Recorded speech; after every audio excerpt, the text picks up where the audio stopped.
예수 그리스도께서 이 땅에 오셔서 제일 처음으로 행한 표적을 이 요한복음에서는 가나 혼인잔치에 물이 변하여 포도주가 된 기적이라고 기록하고 있습니다. 예수님의 부름에 따랐던 제자들이 이 가나 혼인잔치집에 이 첫 표적을 보고 예수 그리스도가 하나님의 아들이심을 믿었다. 그렇게 예수님의 공생애, 구원의 사역은 시작됩니다. 갈릴리 지역을 두루 다니며 복음 전하셨던 예수님이 이제 유대인으로서 유월절 첫 명절을 맞이하면서 예루살렘 성에 오르시는 예수님의 모습을 요한복음 2장에는 이어서 기록하고 있습니다. 성전에 오르신 예수 그리스도께서 가죽으로 채찍을 만드시고 그러고는 분노하시며 소와 양과 비둘기 파는 자의 상을 엎으시고 돈 바꾸어 주는 돈깨를 엎으시면서 그들을 향해 질책하시기를 아버지의 집을 시장 바닥으로 만들어 놓으셨다고. 내 아버지 집은 만민이 와서 기도하는 집이고 받은 은혜 감격하여 하나님 앞에 예배하는 장소인데 너희가 도둑놈의 소굴로 만들고 있다고 책망하셨습니다.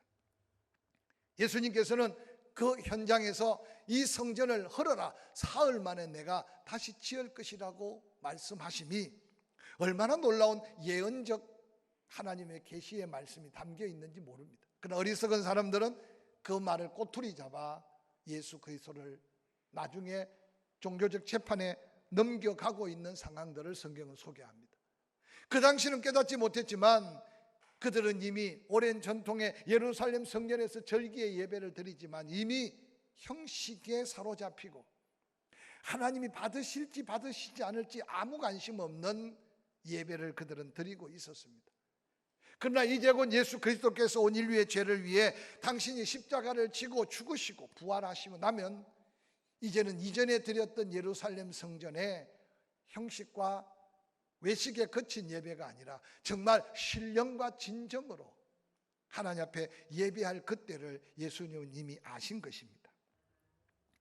이 성전의 정결 역사를 이루고 난 다음 예수 그리스도께서는 요한복음 처음부터 지적한 모든 인간이 죄인이다. 그래서 죄 문제를 바로 인식하여 사망에서 영생을 얻는 아버지의 뜻을 깨닫는 것이 얼마나 축복인가를 증거합니다. 그래서 요한복음 2장에 이 세상의 표적을 행해도 세상 사람들은 온전한 믿음을 갖지 못했고 그 표적의 신비로움을 이해할 수 없는 그때 한 대표적인 인물이 등장하는데 바로 오늘 그가 본문의 주인공 되는 니고데모입니다. 니고데모는 밤에 예수 그리스도를 찾아와서 그가 처음으로 예수님께 그 입을 열어 고백한 고백을 성경은 소개하고 있어요. 하나님이 당신과 함께하지 아니하시면 당신이 행하시는 이 표적을 아무라도 할 수 없습니다 라고 고백합니다. 예수 그리스도께서는 니고데모가 인격적이고 존중한 마음으로 예수님께 고백했던 이 고백을 듣자마자 요한복음 3장 3절에 예수님의 이런 답변을 보게 됩니다. 사람이 거듭나지 아니하면 하나님 나라를 볼 수 없다. 니고데모가 예수님께 말씀한 것은 당신은 정말 보통 사람이 아닙니다. 하나님이 함께하지 않고는 당신이 행하는 표적, 그런 기적을 행할 수 없습니다 라고 예수님 앞에 예수님을 존경하는 마음으로 예를 갖추어서 말하는데 예수님은 이미 니고데모의 마음 중심을 헤아리고 계셨던 거예요. 그가 왜 밤중에 사람들의 낯을 피해서 내게로 찾아온 그의 관심의 대상은 뭘까? 그게 오늘 예수 그리스도께서 이 세상을 바라보는 예수님의 마음이고 이 세상 사람들이 진정 찾아야 될 은혜의 신비로운 비밀이라는 사실을 본문을 통해서 우리에게 말씀해 주고 있습니다.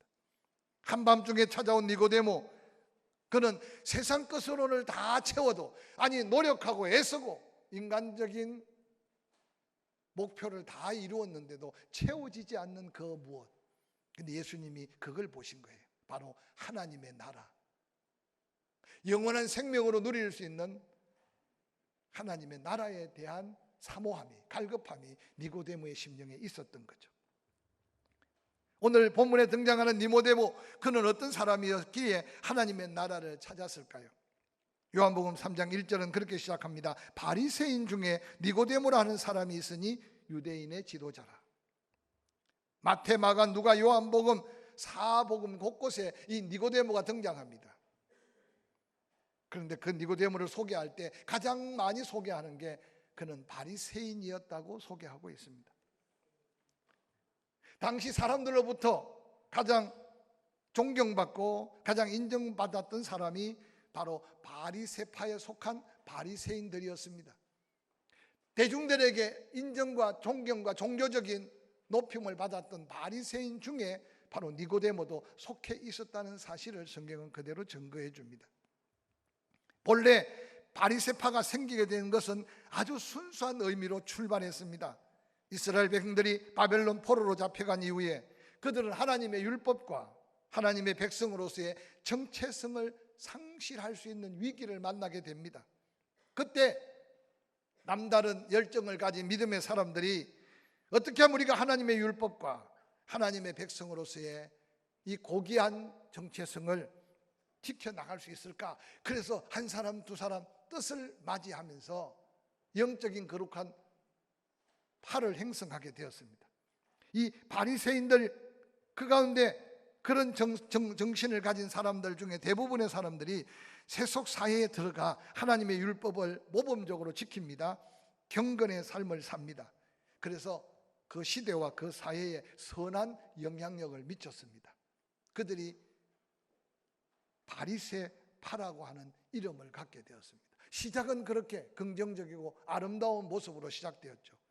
그런데 예수님 때에는 그들은 형식과 가식에 얽매였고 책망받을 수밖에 없는 타락의 길로 걸었습니다.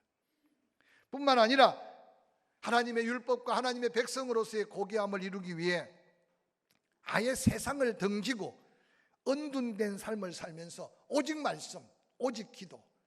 그래서 그러한 작은 분파가 있었는데 그 분파가 바로 에세네파라고 합니다. 쿰난이라는 곳을 중심으로 바로 그들은 세상과 등지고 광야에서 살기 위해서 먹는 게 아니라 그저 하나님 말씀대로 살기 위해서 그들은 세상의 모든 것을 버리고 은둔 생활을 했었습니다. 그 반면 생각은 같았으나 이방 문화 속에 젖어 세속적인 삶을 살았던 부류들이 사두개파라는 파를 이루고 있었습니다. 예수 그리스도께서 활동하던 당시 예루살렘을 중심으로 바리새인들은 약 6천 명 가량 되었다고 합니다. 이들은 아주 율법 준수에 온 마음을 다했고 신학적으로 본다면 보수주의자고 구약 성경에 게시된 말씀이 유일한 하나님의 말씀으로 믿었고 특별히 구약 성경 앞에 5권 모세오경을 글자 한자도 의심 없이 그대로 받아들이는 믿음을 가진 자들이 바리새인이었습니다. 뿐만 아니라 니고데모는 도덕적으로나 윤리적으로 흠잡을 데가 없는 사람이었고 교육도 많이 받은 사람이었습니다. 그리고 그는 세상적으로 사내들인 공회의 회원이었습니다.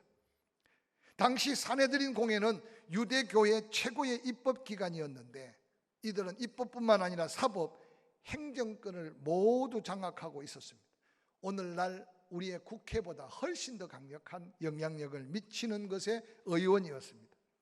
뿐만 아니라 그는 주변의 사람들과 비교되지 않을 명문 가문에 속했다고 소개하고 있습니다. 니고데모는 그 이름의 뜻대로 니고데모의 이름의 뜻이 백성의 정복자, 승리한 백성이라는 이름대로 아마 수많은 유혹과 세상의 여러 가지를 이겨가면서 다른 사람이 오를 수 없는 최고의 지성, 최고의 권세, 최고의 명예와 부를 소유한 오늘날로 말하면 엘리트 중에 엘리트가 니고데모다 그렇게 생각하면 이해하기 쉬울 겁니다. 대부분 사람들이 자기의 분수에 맞지 않는 자리나 자기의 분수에 맞지 않는 권력을 가지고 난 다음 순간 타락해버리는데 니고데모는 승리의 한 백성답게 최고의 자리를 누리면서 오늘 그 모든 것을 다 가졌는데도 채워지지 않는 심령의 빈 곳, 그 갈급함을 느껴가며 예수님께 나왔다는 사실이 본문이 주는 영적 도전의 교훈이 여기 있습니다. 그가 배워도, 그가 권세를 가지고 명예를 누리고 수많은 사람에게 존경을 받아도 풀 수 없는 인생 문제, 그것이 바로 니고데모만이 가진 문제가 아니라 오늘 온 인류가 안고 있는 문제임을 기억하시기를 주의 이름으로 간절히 축원합니다. 예수님은 그 니고데모의 심각한 인생 문제를 아셨고, 그 문제 해결을 위해 예수님께 찾아 나온 니고데모의 마음 중심을 아셨던 예수님이 오늘 본문에 우리에게 교훈하는 교훈이 있습니다.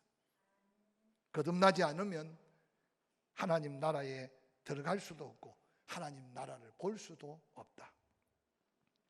예수님 앞에서 니고데모의 심령 상태가 어떤가 한번 말씀을 통해 살펴볼까요? 요한복음 3장 2절은 그렇게 말합니다. 그가 밤에 예수께 와서 이르되 랍비여. 여러분, 성경에 예수님을 부를 때 선생 랍비라고 부르는 것과 주여라고 부르는 것의 차이는 바로 심령의 영적 상태를 그대로 보여줍니다. 오늘 이 니고데모는 예수의 소문을 듣고 예수의 기적을 구경하면서 보통 사람보다 좀 나은 선생 랍비라고만 생각했습니다. 근데 그가 가진 능력은 사람에게 나오는 것 아닌 걸 알고 하나님께로부터 오신 선생이 당신이다. 하나님이 함께하지 아니하시면 당신이 행하는 이 표적을 아무도 할 수 없다. 예수 그리스도 소문을 듣고 그 행하는 표적과 이적을 경험하면서 이 니고데모가 이 세상의 상식으로, 이 세상의 지혜로 이해할 수 없었어. 저분이라면 내 인생 문제를 해결할 수 있을 것 같은 기대감으로 밤에 예수님을 찾았다는 것은 다른 사람의 눈에 띄지 않게 자기 인생 문제를 가지고 예수님께 나온 니고데모를 소개하고 있습니다. 예수 그리스도께서는 니고데모를 보자마자 그의 문제가 무엇인지 아시고 요한복음 3장 3절에 이렇게 말합니다. 예수께서 대답하여 이르시되 진실로 진실로 내게 이르노니 사람이 거듭나지 아니하면 하나님 나라를 볼 수 없다. 이 거듭난다는 뜻은 위로부터 온다, 하나님께로부터 난다. 니고데모도 예수 그리스도가 행하는 표적을 바라보며 세상에서 사람의 능력으로 하는 걸 아는 것은 봤지만 그가 바로 구원의 주가 되시는, 유대인들이 기다렸던 메시아, 구원자가 되시는 그리스도이심은 믿지 못했습니다. 예수님은 말합니다. 거듭나야 된다. 위로부터 오는 하나님의 신령한 은혜 안에 영적인 새로운 탄생, 출생, 존재적인 변화, 새로운 피조물로서의 거듭남이 없이는 하나님의 나라를 볼 수 없다는 이 말은 바로 니고데모의 문제를 그대로 지적하고 그 문제 해결책을 보여주는 예수 그리스도의 놀라운 말씀이 아닌가 생각합니다. 성령으로 인하여 변화되고 거듭남은, 아니 하늘로부터 임하는 놀라운 은혜 중에 거듭남의 은혜는 육의 사람이 영의 사람으로, 땅에 속한 사람이 하늘에 속한 사람으로, 흑암의 세계 속에 헤매이던 영혼이 빛의 세계로, 어두움의 자녀가 빛의 자녀로, 새로운 피조물로서 하나님의 자녀가 되는 놀라운 은혜가 바로 위로부터 임한 거듭남의 은혜라는 사실을 니고데모에게 증거하고 있는 예수 그리스도의 말씀이 복음입니다. 어떻게 거듭날 수 있을까요? 요한복음 3장 3절부터 이렇게 기록합니다. 진실로 진실로 내게 이르노니 사람이 거듭나지 아니하면 하나님의 나라를 볼 수 없느니라. 니고데모가 대답합니다. 늙으면 어떻게 다시 날 수 있습니까? 두 번째, 모태에 들어갔다가 날 수 있는 방법이 있습니까? 그때 예수께서 배운 것 같으나 아는 것 같으나 어리석은 니고데모에게 내 육신이 다시 태어나도 여전히 육신이다. 그러나 거듭남은 두 번 태어난다는 것이 육신이 다시 두 번 태어나는 것이 아니라 사람이 물과 성령으로 태어나야 하나님의 나라에 들어갈 수 있다라고 하는 거듭남의 신비로운 비밀을 설명해 주고 있습니다. 진정한 거듭남은 물과 성령으로. 그래서 본문의 물은 예수님 당시에 회개하라, 천국이 가까웠다고 외쳤던 침례 요한이 요단강에서 물로 침례를 주었던 그 회개의 침례가 오늘 첫 번째 물의 상징적인 의미고, 두 번째 물은 바로 하나님의 말씀이에요. 베드로전서 1장 23절에 보면 너희가 거듭난 것은 썩어질 씨로 된 것이 아니요 썩지 아니할 씨로 된 것이니 살아있고 항상 있는 하나님의 말씀으로 되어진 것이다. 할렐루야. 그래서 믿음은 들음에서, 들음은 하나님의 말씀 곧 예수 그리스도의 말씀으로 우리의 믿음이 생겨나고 그 믿음이 바로 구원받을 놀라운 능력으로 이어진다는 사실을 말씀해 주고 있습니다. 훗날 야고보서 1장 18절에 사도 야고보는 말합니다. 진리의 말씀으로 우리를 낳으셨다. 영으로 거듭나 영적 중생의 은혜는 진리의 말씀으로 우리가 나음을 입었다. 사랑하는 성도 여러분, 이미 구원받아 하나님의 은혜로 살고 있는 우리에게 이 아침에 다시 한번 이 거듭남의 비밀을 니고데모를 통해 다시 듣게 하는 것은 이 혼란스러운 시대 속에 성령의 이끌림을 받아 내게 주신 구원의 감격이 확신 가운데 믿음의 기초를 단단히 세우지 않고는 이 고난의 때를 이겨나갈 수 없다는 사실을 기억하시기를 주의 이름으로 간절히 축원합니다. 디도서 3장 5절에 이런 말씀을 기록하고 있습니다. 우리를 구원하시되 우리의 행한 바 의로운 행위로 말미암지 아니하고 오직 그의 긍휼하심을 따라 중생의 씻음과 성령의 새롭게 하심으로 하셨다라고 말합니다. 그래서 기독교를 가르쳐서 수도 종교가 아니고, 즉 도를 통해서 도를 닦아서 하나님을 만나고 구원을 받는 종교가 아니라 하나님의 거저 주신 은혜의 종교다. 할렐루야. 그래서 사도 바울은 에베소서 2장 8절에 우리가 구원받은 것은 전적인 하나님의 은혜다. 그래서 자랑할 게 없다. 사랑하는 성도 여러분, 좀 더 고상하면, 좀 더 많이 배우면, 좀 더 있어 보이면 구원이 쉬울까요?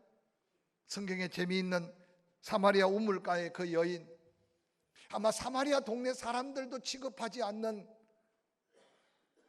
부정한 여인의 육신의 모습이에요. 오늘 본문에 등장하는 니고데모, 그는 세상 모든 사람들이 우러러보는 모든 걸 가진 인간 승리한 엘리트 중에 엘리트였어요. 그러나 기억하십시오. 똑같은 육은 육이고 거듭나지 않고는 죄의 삭은 사망으로 죽을 수밖에 없는 인생이라는 것을 성경은 우리에게 가르쳐줍니다. 그러나 그 육으로 하나님의 나라를 볼 수 없는 그에게 하나님의 은혜로 성령의 이끌림 안에 회개하고 예수 그리스도를 영접하면 사마리아 여인도 물동이를 버려두고, 내가 처음에는 유대인 남자들만 알았다, 내가 처음에는 선생 중에 한 사람인 줄 알았다, 내가 처음에는 선지자 중에 하나인 줄 알았다. 그런데 내가 세상에 남편 5 버리고 지금 사는 남편도 내 남편이 아닌 걸 아는 사람은 하나님 외에는 알 수 없다. 내가 보니 그가 메시아 그리스도다. 할렐루야. 그래서 이 여인이 예수 만나고 나니까 부끄러움도 없어요.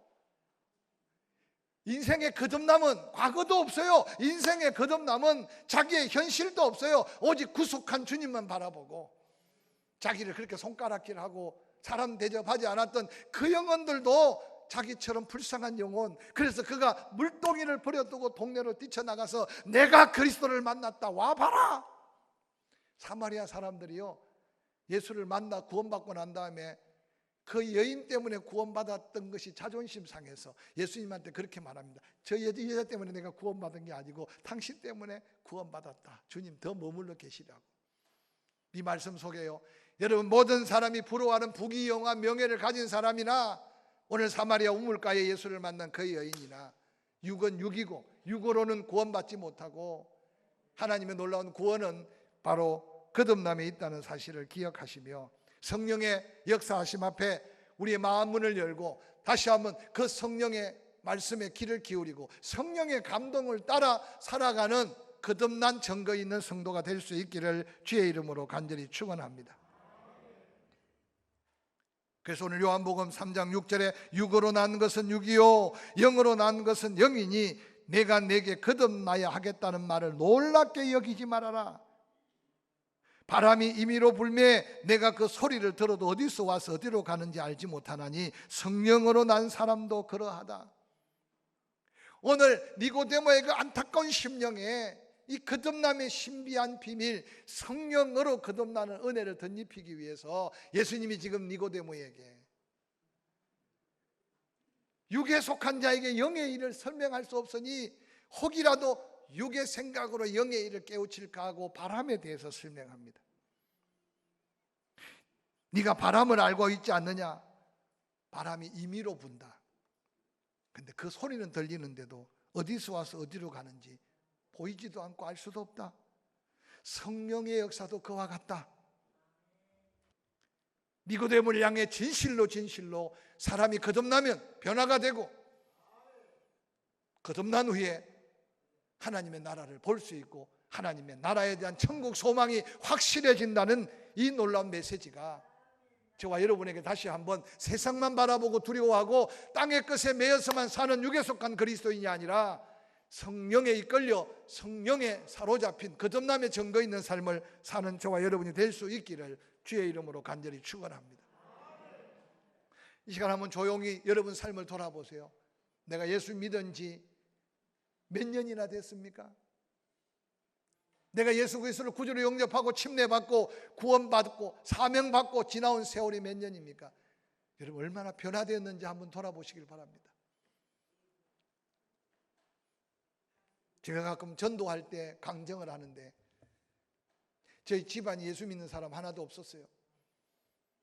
6대조가 작은 어촌 마을을 이루고 살았어요. 공식적으로 제가 6대조가 내려오는 조상 대대로 믿는 사람 하나도 없는 그곳에서 제가 울산으로 공부하러 와서 제가 처음 하만조시 가문에 거의 처음 제가 예수를 믿었어요. 저희 형님과 누님이 함께 자취를 하고 있었는데 한 달 만에 제가 형님한테 형 같이 교회 가세요 그랬더니 줄줄줄 따라오는 거예요. 그리고 한 달 있으니까 여자가 좀 질겨서 누나도 교회 가자 그래 따라왔어요. 지금 저희 형님은 목사가 되어 있어요. 제가 언젠가 세월이 지난 후에 궁금한 거예요. 제가 전도를 어떻게 했는가, 어떻게 했길래 한 달 만에 착한 예수 없어도 법 없이도 살던 저희 형님이 저를 따라서 교회 와서 등록을 바로 했어요. 그러고는 얼마나 열심히 신앙생활을 했는지 제가 언젠가 한번 조용히 물은 그 기억이 남아요. 아 형님 그때 도대체 어떻게 내가 전도를 했길래 그렇게 내가 한마디 말하는데 그냥 따라왔냐고. 그랬더니 저희 형님이 한 말이 이거예요. 아버님 어떻든 가난을 물려주고 제가 공부를 괜찮게 잘했거든요. 그런데 실업계 고등학교를 들어가서 그 통영에서 먼 울산에 친구 한 명 없는, 근데 입학하자마자 교회를 하나님이 부르셔서 갔는데 그때 형님 이야기가 한 주 교회 갔다 오면 달라지고 한 주 교회 갔다 오면 달라지고, 아마 관심 갖고 보이니까 보였던 것 같아요. 그래서 한 달이 지났는데 아 교회 뭔가 있다. 그러고는 제가 전도할 때 그냥 따라오는 거예요. 따라서 전도는 내가 하는 게 아니고 하나님이 역사하시면 그냥 따라오는 거다. 그 지금 목사가 돼 있어요. 저는 분명히 믿습니다.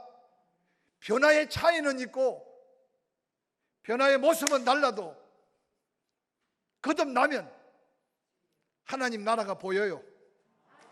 거듭나면 천국의 소망이 흐려지지 않아요. 성령이 내게 역사하면 반드시 달라져요. 이제 우리가 도전해야 될 것은 성령으로 다시 한번 거듭남의 도전이 필요합니다. 얼굴 표정도 달라져야 돼요. 입의 말투도 달라져야 돼요. 삶의 스타일도 달라져야 돼요. 세상을 바라보는 안목도 달라져야 돼요. 인간관계도 달라져야 돼요.